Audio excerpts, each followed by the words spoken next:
धन्यवाद सभापती महोदय. महोदय, आज आपल्याला हे संपवायचं आहे. पुन्हा संध्याकाळी आपलं नियोजन बिल आहे आणि प्रस्ताव 2 आहेत. हा सगळा वेळ विचारात घेता अगदी 5-5 मिनिटच वेळ पुरतोय आपल्याला. तेव्हा कुणावर अन्याय होणार नाही असं बघून तुम्ही 5-5 मिनिटाची बिल म्हणूनच वाचवा. मी म्हटलं की खरंच 5-5 मिनिटं प्रत्येकाने बोललं ना सगळ्यांना न्याय मिळेल. अभ्यंकर साहेब बोला. आधी 20-20 मिनिट बोलल्या गेलंय. आता 5 मिनिटावर आम्हाला थांबवणं बरोबर होणार नाही. सगळ्यांना न्याय मिळेल. 5 मिनिटच बोला. मी पृष्ठ क्रमांक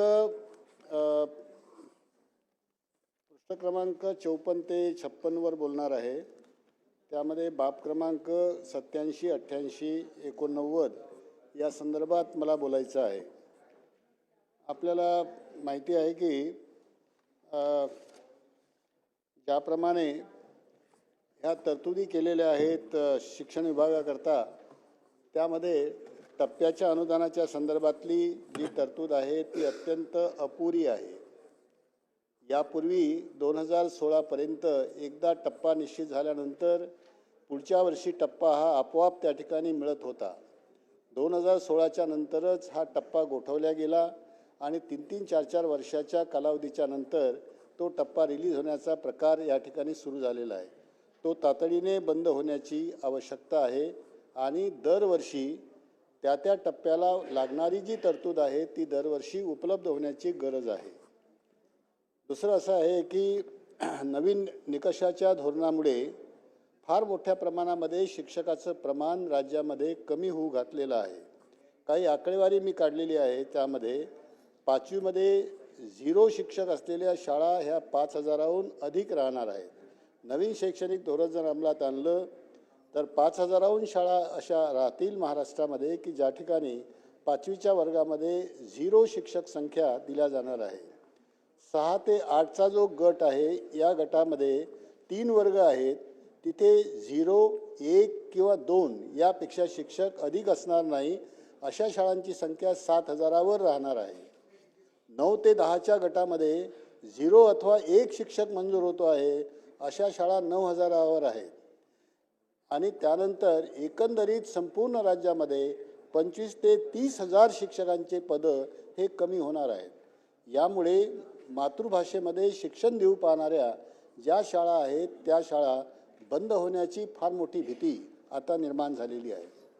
यामध्ये आम्ही आमच्या हिशोबाप्रमाणे 18,000 शाळा बंद होण्याची शक्यता आहे आणि ह्या सर्व शाळा कुठेतरी गावामध्ये, तांड्यामध्ये, अशा विरळ वस्तीमध्ये ह्या शाळा सगळ्या स्थापित झालेल्या आहेत. 25,000 शाळा अशा असणार आहेत महाराष्ट्रामध्ये की ज्यांना मुख्याध्यापकाचं पद शिल्लक राहणार नाही. चालू राहणाऱ्या शाळांमध्ये विषयाला आणि वर्गाला शिक्षक नाही, वर्ग जास्त आणि शिक्षक कमी अशा प्रकारची अवस्था या ठिकाणी निर्माण होणार आहे. शिक्षक नसल्यामुळे पालकांचा कल हा इंग्रजी माध्यमाच्या शाळांकडे जास्त वळेल. आजच तो वळलेला आहे आणि त्यामुळे हळूहळू मराठी माध्यमाच्या शाळा बंद होतील आणि इंग्रजी माध्यमाच्या शाळा मात्र मोठ्या प्रमाणात चालतील. जे पालक आपल्या विद्यार्थ्यांचा, आपल्या पाल्यांचा खर्च करण्याकरता असमर्थ आहेत, ते जे पालक आहेत ते आपल्या विद्यार्थ्यांचं, आपल्या पाल्यांचं शिक्षण दुर्दैवाने बंद करतील. अशा प्रकारची भयानक स्थिती या 15 मार्च 2024च्या शासन निर्णयाप्रमाणे होणार आहे. हा निर्णय जर वेळीच थांबवला नाही तर एवढे मोठे अपघात हे मराठी माध्यमाच्या अर्थात मातृभाषेतून शिक्षण घेणाऱ्या मराठी, हिंदी आणि उर्दू या माध्यमाच्या शाळांच्या बाबतीत निर्माण होण्याची भीती ही मोठ्या प्रमाणात निर्माण झालेली आहे. TETच्या संदर्भातलं एक मोठं संकट निर्माण झालं आहे. RTच्या नुसार 1 एप्रिल 2010 नंतर TET लागू झाली होती. NCTE ही जी देशाची बॉडी आहे त्यांनी डिक्लेअर केलं होतं की 28 ऑगस्ट 2010च्या नंतर TET लागू होईल. राज्य शासनाने याच्यावर GR काढला. तो 13 फेब्रुवारी 2013ला काढला आणि तेव्हापासून TET लागू होईल असं म्हटलं होतं. परंतु आता माननीय सुप्रीम कोर्टाने 1 सप्टेंबर 2025ला जो निर्णय दिला त्याच्यानुसार ते 1010ही नाही आणि 2013ही नाही, या सर्वच शिक्षकांना, आता सध्या सेवेमध्ये असणाऱ्या सर्वच शिक्षकांना TET ही मॅन्डेटरी केलेली आहे. हे मोठं संकट आहे. याच्या संदर्भात राज्य शासनाने कोणतंही धोरण आतापर्यंत जाहीर केलं नाही. एकतर सुप्रीम कोर्टामध्ये पुनर्विचार याचिका ही दाखल होण्याची गरज होती. तशा प्रकारची पुनर्विचार याचिका दाखल करण्याचा प्रयत्न आपल्यामार्फत झाला नाही.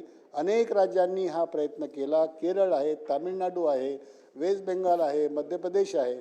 अनेक राज्यांनी आपल्या शिक्षकांच्या हिताच्या दृष्टीने ज्यांच्या सेवा 2 वर्षाच्या नंतर ह्या कमी होण्याची भीती आहे त्या सर्व राज्यांनी हा प्रयत्न केलेला आहे.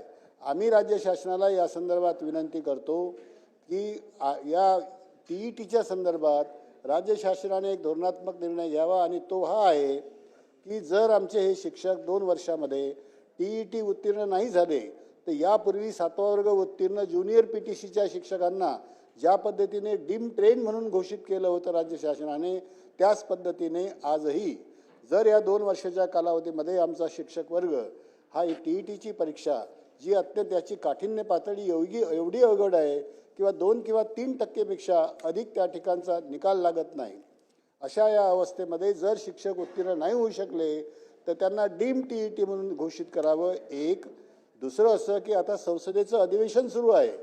संसदेच्या अधिवेशनामध्ये जर RTच्या बाबतीत RTचं कलम 23 याच्यामध्ये बदल करण्याच्या दृष्टिकोनातून राज्य शासनाने पुढाकार घेऊन आपल्या खासदारांना जर सांगितलं आहे तर हा प्रश्न त्या ठिकाणी उपस्थित होऊ शकतो. आणि कलम 23मध्ये जर बदल केला तर मला वाटतंय की सुप्रीम कोर्टाचा हा निर्णय त्याला आडवा येणार नाही आणि या शिक्षकांवर फार मोठ्या प्रमाणात जे संकट निर्माण झालं आणि हजारो शिक्षक आज जे रस्त्यावर आले. 5 डिसेंबरला महाराष्ट्रामध्ये पहिल्यांदा शाळा बंद करण्याची नामुष्की ही आपल्याला पाहावी लागली. हा प्रसंग मला वाटते टाळायचा असेल तर याकरता या RTच्या कायद्यामध्ये अर्थात कलम 23मध्ये बदल होणं आवश्यक आहे. दुसरं असं आहे की पोर्टलचा गोंधळ सुद्धा फार मोठ्या प्रमाणामध्ये पोर्टलचा गोंधळ आहे. मी आपल्याला फक्त 2-3 उदाहरणं देतो आहे की एक शाळा आहे पुणे विद्याभवन म्हणून मुंबईची. त्या ठिकाणी 15 जागा होत्या. 15 जागांकरता 150 उमेदवार गव्हर्नमेंटने मुलाखतीकरता पाठवले. त्यापैकी 34 फक्त हजर झाले. या 34 पैकी 8 पात्र ठरले. 8 लोकांना आदेश दिले. फक्त 2 रुजू झाले. म्हणजे 15 पैकी 13 जागा तर रिक्त राहिल्या. 2च जागा फक्त भरता आल्या. एक DS हायस्कूल आहे मुंबईमध्ये. 5 जागा त्या ठिकाणी रिक्त होत्या. 50 उमेदवार आले. 25 लोक उपस्थित झाले आणि एकही त्या ठिकाणी हजर होऊ शकलेलं नाही. कारण वेगवेगळ्या कोपऱ्यातून त्या ठिकाणी शिक्षक पाठवले. गोंदियाचा शिक्षक मुंबईला, मुंबईचा शिक्षक कुठेतरी गडचिरोलीला, अशा पद्धतीने या पोर्टलच्या माध्यमातून झाल्यामुळे 2022 पासून सुरू असलेला जो प्रयत्न आहे पोर्टलच्या माध्यमातून शिक्षक भरण्याचा हा सगळा विफल झालेला आहे. म्हणून याच्यावर एकच उपाय आहे की MEPS महाराष्ट्र खाजगी शाळा कर्मचारी अधिनियम 1977च्या नुसार जो अधिकार हा संस्थांना आहे तो संस्थांचा अधिकार हा अबाधित ठेवावा आणि त्यांना नियुक्ती करण्याचे आदेश ताबडतोब शासनाने द्यावेत, अशा प्रकारची माझी विनंती आहे. चित्राताई वाघ, शिक्षण प्रत्येकाला बोलू देत ना, वेळ कमी आहे. 20-20 मिनिट बोलले. नाही पण आज माझ्याकडे नावं खूप आहेत. चित्राताई.